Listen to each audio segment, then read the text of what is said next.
Merci d'être là, bonjour et merci en particulier aux personnes qui regardent le replay, qui ont le courage de regarder le replay.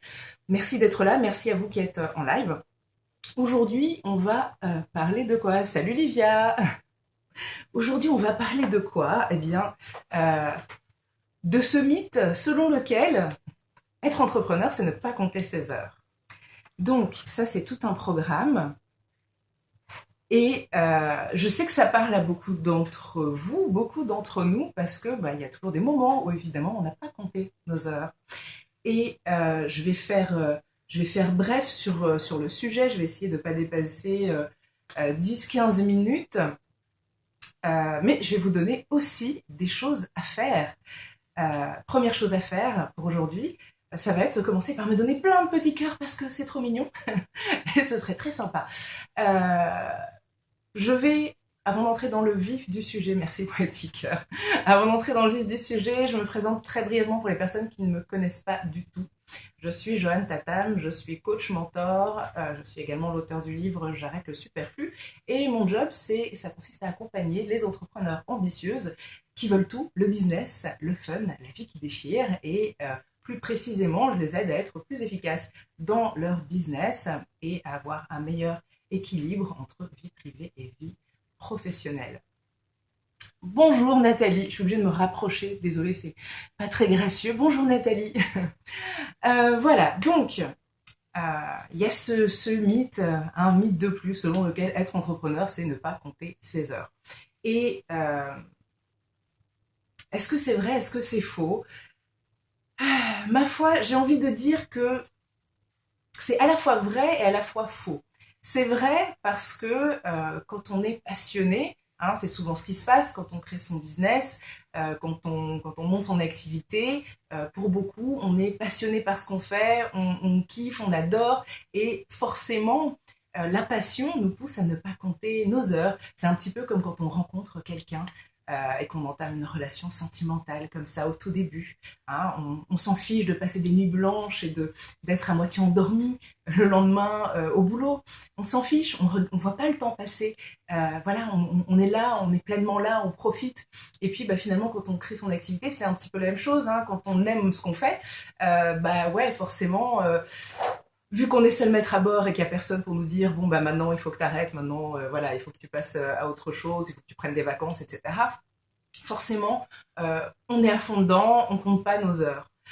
Ceci dit, là où j'avais envie de faire ce scope sur le sujet, c'est parce que beaucoup de gens prennent ça pour une obligation. Et c'est là que ça devient un souci. C'est-à-dire que oui, ne pas compter ses heures parce qu'on aime ce qu'on fait, c'est une chose.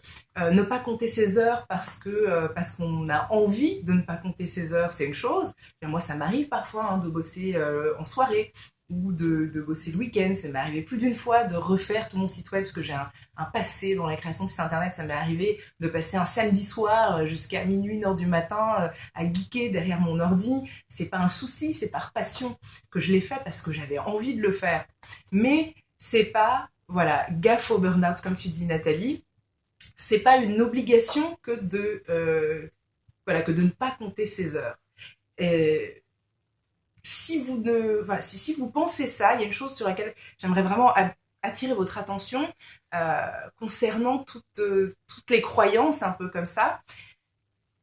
Les croyances que vous développez, que vous entretenez, les croyances de ce type, elles vont façonner votre réalité. Alors forcément, si vous croyez que vous devez ne pas compter vos heures, travailler le soir et le week-end, etc., vous allez forcément, très probablement en tout cas, vous retrouver à ne pas compter vos heures, à travailler le soir, le week-end, et comme le souligne Nathalie, il y a le risque de burn-out. Alors le risque de burn-out, il existe aussi quand on est super passionné par ce qu'on fait, mais là aujourd'hui, ce que j'ai envie de traiter surtout, c'est ce truc, voilà, comme étant une croyance que c'est forcément comme ça que ça doit se passer. C'est pas comme ça que ça doit se passer en réalité. Et je vais même aller plus loin. En fait, c'est pas du tout le nombre d'heures que vous passez à travailler qui est important. C'est ce que vous faites pendant les heures que vous passez à travailler, entre guillemets, ou en tout cas les heures de travail.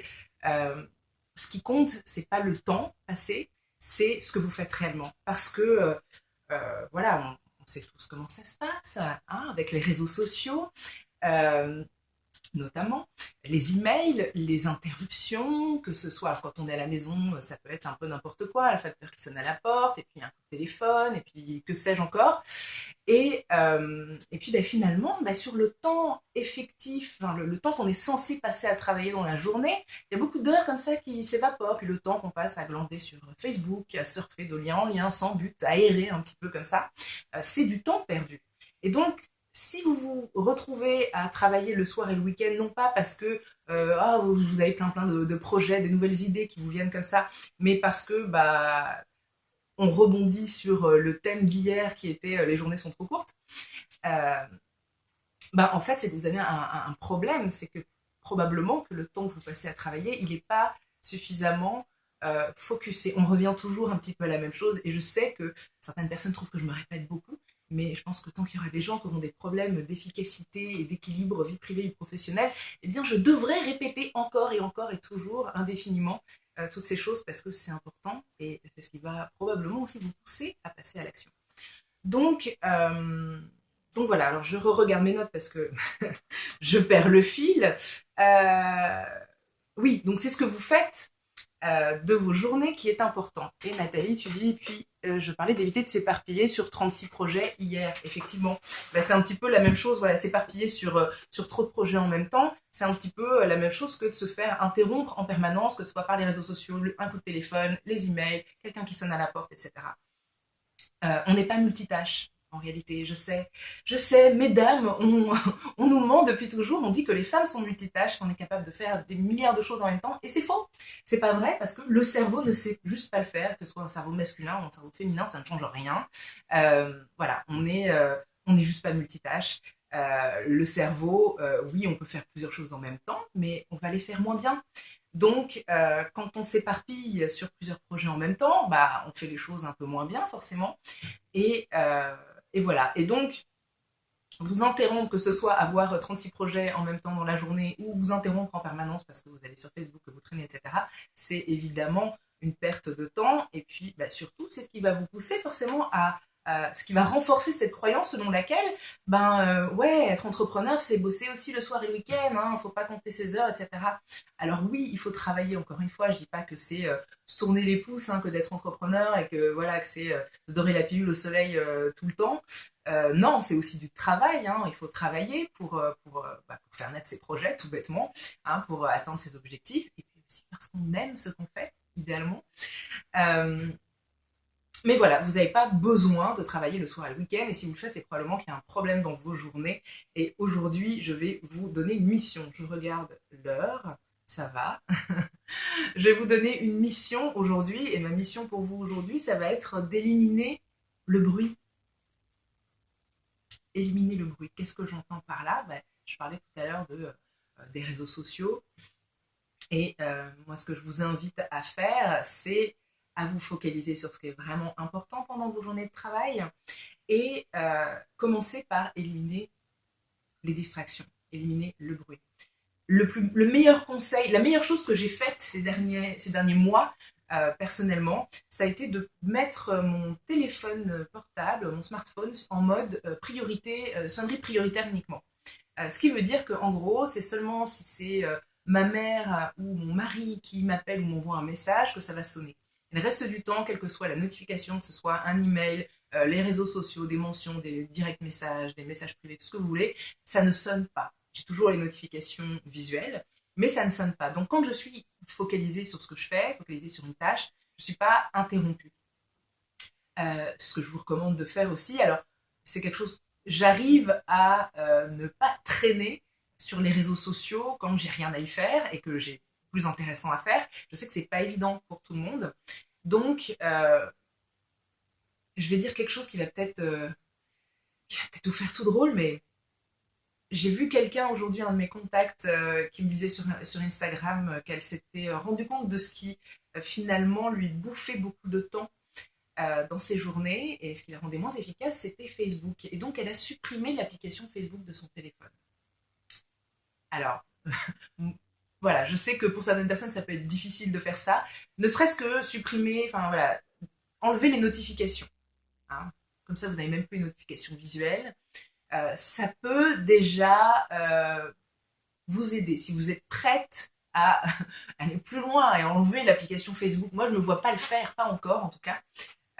Mais si vous vous sentez prête à le faire, faites-le. Éliminez tout ce bruit. Et puis, utilisez la technique Pomodoro pour rester focusé sur ce que vous faites. Okay, c'est ça le problème hein, des gens généralement qui euh, travaillent beaucoup le soir, le week-end, qui ne comptent pas leurs heures. C'est tout simplement qu'il y a des grosses pertes dans la journée, des grosses pertes de temps. Utilisez la technique Pomodoro. Ça veut dire quoi la technique Pomodoro? C'est tout simplement, ça consiste. Alors il y a des applications en plus pour ça, donc ça c'est fabuleux. Une application à ne pas supprimer bien entendu. Des applications donc que ce soit sur iOS ou sur Android. Il y en a pour tout le monde, il y en a même sur Mac, probablement sur PC aussi.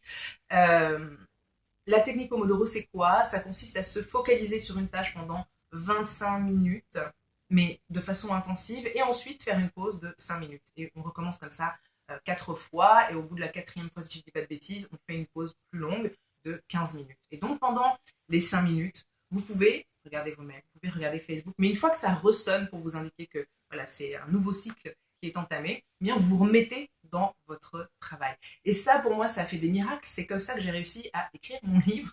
J'aurais jamais pu l'écrire, je crois, sinon.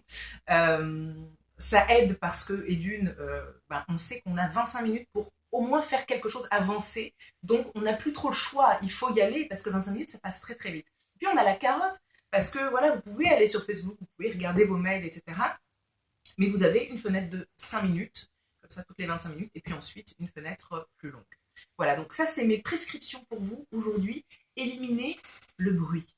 Ok, alors je sais, c'est un peu contre-productif quelque part, parce que, pour moi en tout cas, parce que j'ai une page Facebook, j'ai un groupe Facebook, je suis sur Twitter et vous me regardez sur Periscope.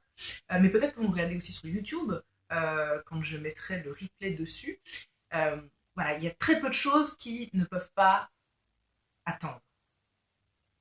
Donc, éliminez le bruit et tout simplement faites glisser ces choses qui ne sont pas utiles et qui bousillent un petit peu votre productivité. Faites-les glisser à un moment où vous le décidez. De cette façon, vous allez pouvoir récupérer plus facilement vos soirées, vos week-ends. Alors, je ne dis pas que ça règle tous les problèmes, hein, on est d'accord, on ne vit pas dans le monde des bisounours, mais ça peut vraiment arriver, vous permettre de débloquer 2-3 choses. Voilà, c'est un petit peu tout ce que j'avais envie de vous dire aujourd'hui. Je ne voudrais pas abuser de votre temps, mais si vous avez des questions, je suis là. Si vous avez envie de me donner des petits cœurs, je vois des petits cœurs bleus, mais allez-y. Bonjour. Est-ce que vous avez des questions sur le sujet? Allez-y, n'hésitez pas. Alors, je vois plein de petits cœurs, comme c'est merveilleux. Merci beaucoup. Ou bien ça peut être aussi, vous pouvez aussi partager vos expériences. Oui, tu as raté le sujet. Très brièvement, on parlait du fait de ne pas compter ses heures quand on est entrepreneur et le fait que globalement, c'est plutôt un mythe. Parce que, oui, effectivement, quand on aime ce qu'on fait, on va avoir tendance à vouloir y passer le soir et le week-end aussi. Mais il ne faut pas croire que c'est une obligation. Et quand on se retrouve malgré soi, non pas parce qu'on le souhaite, à travailler le week-end et le soir, généralement c'est parce qu'on utilise mal les heures de nos journées et qu'elles sont gaspillées, notamment sur les réseaux sociaux. Nathalie, j'ai eu des coups de fil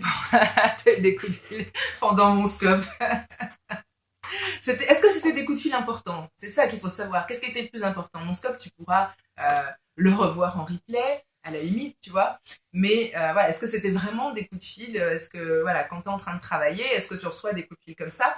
Alors, c'est valable aussi pour les coups de fil clients, hein, quand je dis, voilà, il faut éliminer le bruit, etc. C'est important aussi de se fixer des règles à soi-même et de fixer des règles aux clients. C'était même pas... écoute, voilà. Bon, en tout cas, c'est pour ça que je t'ai vu partir, enfin, en tout cas, revenir plusieurs fois, Nathalie. C'est à cause des coups de fil, alors. Oui, donc il faut fixer aussi des limites à ses clients. Je sais que Livia, que j'ai aperçue tout à l'heure, elle regarde ses mails 3 fois par semaine. Voilà, c'est une bonne façon de fixer des limites et d'éliminer des distractions. Euh, voilà, on peut fixer des limites à ses clients aussi pour faire en sorte qu'on soit plus efficace et plus productif quand on euh, travaille pour eux. Voilà. Alors, est-ce qu'il y a des partages d'expériences, des questions? Sinon, je vais vous laisser tranquillement. À force, on t'écrit moins. Ouais, ouais. Mais c'est ça, je pense que voilà, c'est vraiment c'est éduquer en fait les clients, éduquer les gens autour de nous. Je pense qu'au début c'est difficile. Alors moi je préviens que voilà, il y a un délai de 72 heures généralement. Ah, je t'en prie Nathalie. Généralement je réponds dans un délai de 72 heures aux emails. Alors je sais que Livia, toi tu préfères voilà, tu dis à tes clients de te contacter plutôt que via les réseaux sociaux, je crois, via Facebook, machin. Moi j'aime pas trop ça. Twitter ça va, mais sur Facebook généralement ils viennent m'écrire sur mon ouais c'est ça, ils viennent m'écrire sur mon profil privé et ça me j'aime pas ça parce que j'aime bien que les choses soient à leur place et les mails c'est bien parce que bah, moi j'ai un historique des trucs. Mais ceci dit, je pensais mettre un formulaire de contact sur mon 1, 2, 3, sur mon site. Je pensais mettre un formulaire de contact qui ne enfin, essayer de faire en sorte que ça ne permette pas d'écrire des mails trop longs. Parce que, et ça pourrait être l'objet d'un prochain scope. Hein. Comment être efficace quand on envoie des mails aux gens, en particulier des inconnus. Parce que j'ai 2, 3 anecdotes à ce propos. Donc oui, voilà. Donc, Livia, tu es donc la preuve vivante que bah, quand tu éduques tes clients ou tes clients potentiels, bref, n'importe qui, en expliquant, voilà, c'est à tel moment que je suis disponible, eh bien, les gens, bah, ils prennent le pli, hein, ils s'adaptent, et je crois que personne n'en meurt. C'est plutôt une bonne nouvelle. Voilà. Eh bien, je crois que j'ai fait à peu près le tour de tout ce que j'avais à dire. Alors, oui, Nathalie, j'ai tendance à demander aux gens de m'envoyer des emails plutôt que de téléphoner. Ouais, moi aussi, je préfère les emails plutôt que le téléphone. Je trouve que c'est bah, l'avantage de l'email, voilà, comme Livia se fixe 3 fois par semaine, moi, c'est beaucoup plus, mais l'avantage de l'email, c'est que voilà, tu le regardes bah, quand ça t'arrange. Le téléphone, le problème, c'est que bah, il sonne et ça te dérange déjà. Donc voilà, à moins d'être sur répondeur tout le temps, euh, mais voilà. Et puis, avec les clients, c'est bien aussi très souvent de garder des traces de ce qui se dit. Donc, l'écrit, personnellement, j'ai toujours préféré aussi pour ça. Parce que par téléphone, bah, on peut dire des choses et puis ça s'envole, c'est déformé, voilà. Ouais, alors, le téléphone, c'est vraiment intrusif, ouais. Mhm. Mhm. Voilà. Bon, bah écoutez, c'était une bonne petite conversation. Merci Nathalie et Livia d'avoir participé activement. C'était un plaisir. Bien entendu, je ne vais pas m'arrêter là. Il y aura un prochain scope demain. Et puis, vous qui regardez, vous pouvez toujours continuer de me faire des petits cœurs, c'est gentil. Vous qui me regardez, si vous avez envie d'aller plus loin, avec plaisir, Livia. Si vous avez envie d'aller plus loin, merci Nathalie. Si vous êtes entrepreneur et que vous avez envie d'être plus efficace et plus sereine, bien surtout, n'hésitez pas. Je vous invite à cliquer sur le lien qui est dans ma bio. Je me suis rendu compte l'autre jour que, hier en l'occurrence, hier soir, que maintenant les liens sont tout à fait cliquables. Alors, voilà, attendez la fin de ce scope pour aller cliquer sur joannetatam.fr/peps. En gros, ça donne ça. Je crois que on ne le voit pas en miroir comme moi je le vois en preview en miroir. Je ne suis pas certaine. J'ai vu. Voilà, je fais le test. Sur ces bonnes paroles, je vous souhaite une très bonne après-midi et puis je vous dis à très très vite, à demain donc pour un nouveau scope. Salut!